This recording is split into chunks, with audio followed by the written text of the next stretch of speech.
Hello বন্ধুরা, তোমাদের সুমাইয়া আর তোমাদের সবাইকে স্বাগত জানাচ্ছি আমার ডেইলি ব্লগের আরেকটি নতুন পর্বে। আশা করছি তোমরা সবাই ভালো আছো। যে যেখান থেকে ভিডিওটা দেখছো অনেক অনেক ভালোবাসা নিও। আমাদের নতুন বাসায় আজকে আমি প্রথম তোমাদের সাথে অনেক কিছু শেয়ার করতে যাচ্ছি। যে বাসাটায় উঠেছি তার আশেপাশে এরকম খোলামেলা অনেকগুলো জায়গা রয়েছে। আসলে এটা তো আবাসিক এরিয়া, এই কারণে তো সকালবেলা ঘুম থেকে উঠে ব্রেকফাস্ট বাদ দিয়ে চলে গিয়েছিলাম মাছ কিনতে। আর দেখো কতগুলো ছোট ছোট মাছ কিনে নিয়ে চলে এসেছি। বিষয়টা এরকম যে বাঁশ তুই থাকবি কেন ঝাড়ে, আয়না আমার ঘাড়ে, নিজের ঘাড়ে নিজেই বাঁশ নিয়ে চলে এসেছি। আর আসলে নিজের জন্য না, আব্বু আসবে তো এই জন্য কিছু ছোট ছোট মাছ কিনতে গিয়েছিলাম।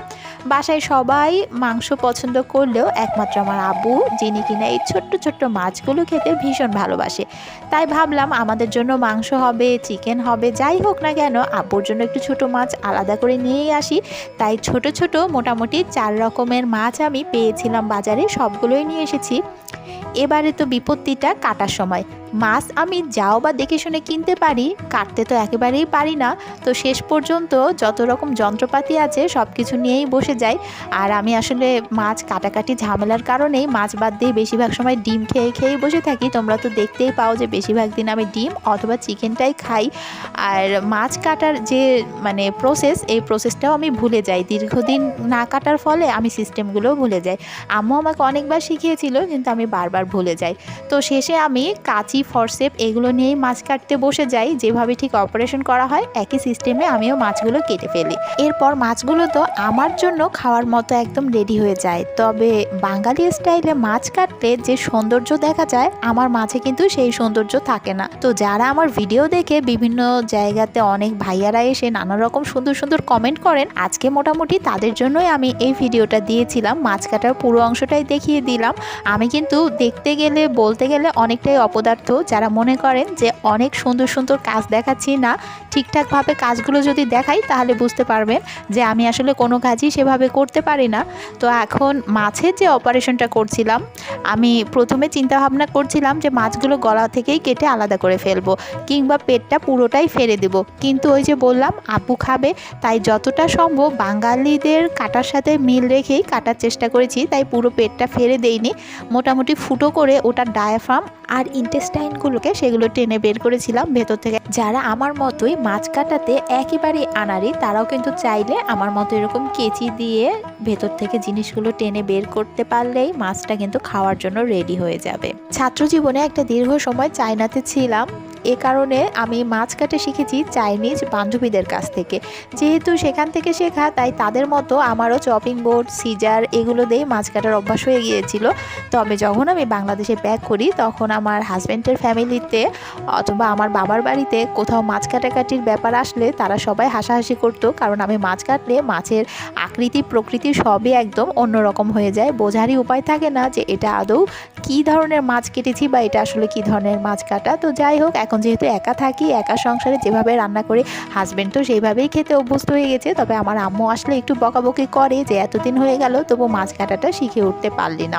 তাছাড়া আমার হাজব্যান্ড আবার মাছ খেতে একদমই পছন্দ করে না। ছোট মাছ তো একেবারেই খেতে চায় না, কাটা বাছতে পারে না, আর কাটা সহ খাওয়ার অভ্যাস ওর একেবারেই নেই। আমরা সাধারণত ছোট ছোট মাছগুলো কাটা সহ খেয়ে ফেলতে পারি যারা মাছ পছন্দ করি। আমি ব্যক্তিগতভাবে মাছ খেতে খুবই পছন্দ করি, তবে এগুলো এই যে কাটাকাটি করে রান্নাবান্না করার ঝামেলাটা একটু ঝামেলা মনে হয়, এই জন্য আসলে করা হয়ে ওঠে না। তবে হাজব্যান্ড একদম পছন্দ করে না, আর বড় মাছ টুকটাক যাও বা ও খায়, খুব একটা পছন্দ করে খায় না। এজন্য মাছ খুব কম কেনা হয়, চিকেনটাই বেশি করি। আমার মেয়ে চিকেন খেতে খুব পছন্দ করে, এই জন্য চিকেনটাই বেশি করা হয় ইদানিং। এই সব কারণে মাছ কাটাকাটির শিল্পটা আমার রপ্ত হয়ে উঠছে না ঠিকঠাকভাবে।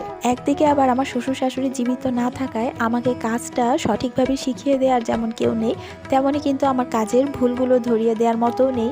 জীবনে অনেকটা সময় পড়াশোনা করতে করতেই কেটে গেছে। এখনও বেশিরভাগ সময় যখনই অবসর পাই বইপত্র নিয়ে সময়টা কাটিয়ে দিতে আমার বেশি ভালো লাগে।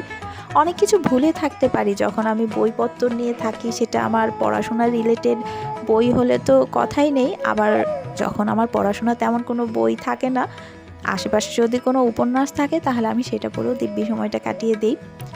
আর এই কারণে আমার রান্নাঘরের সাথে কানেকশানটা ছোটোবেলা থেকেই একটু কম।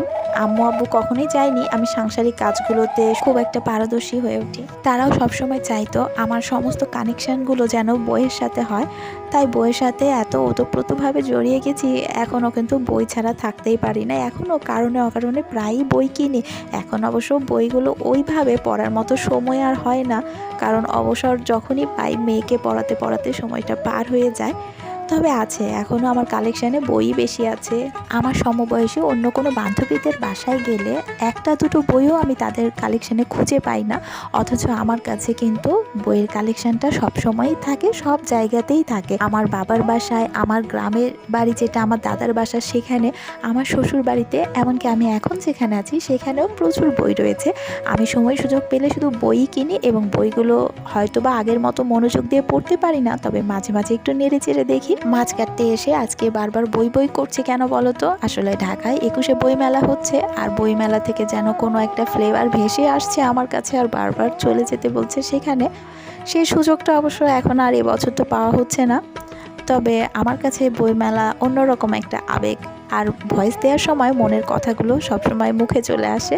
তাই মাছ কাটতে গিয়েও ভিডিও বাদ দিয়ে দেখো না, মনের কথাগুলোই তোমাদের সাথে শেয়ার করে ফেললাম।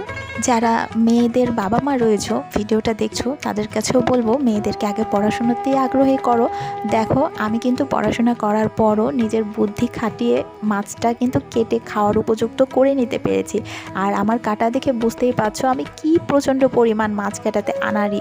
তাতে কি, খাওয়া তো আটকে থাকেনি, কিন্তু বইয়ের থেকে যদি বেশি দূরে সরিয়ে ফেলো তাহলে ওর জীবনটা একেবারে রান্নাঘরে বন্দি হয়ে যাবে।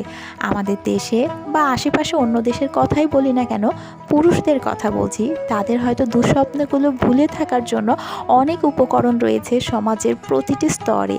মেয়েদের কিন্তু শুধু বইই রয়েছে যেখানে থেকে তার কল্পনার জগতে সে হারিয়ে যেতে পারে, কিছুক্ষণের জন্য ভুলে থাকতে পারে তার দুঃস্বপ্ন, তার কষ্টগুলো।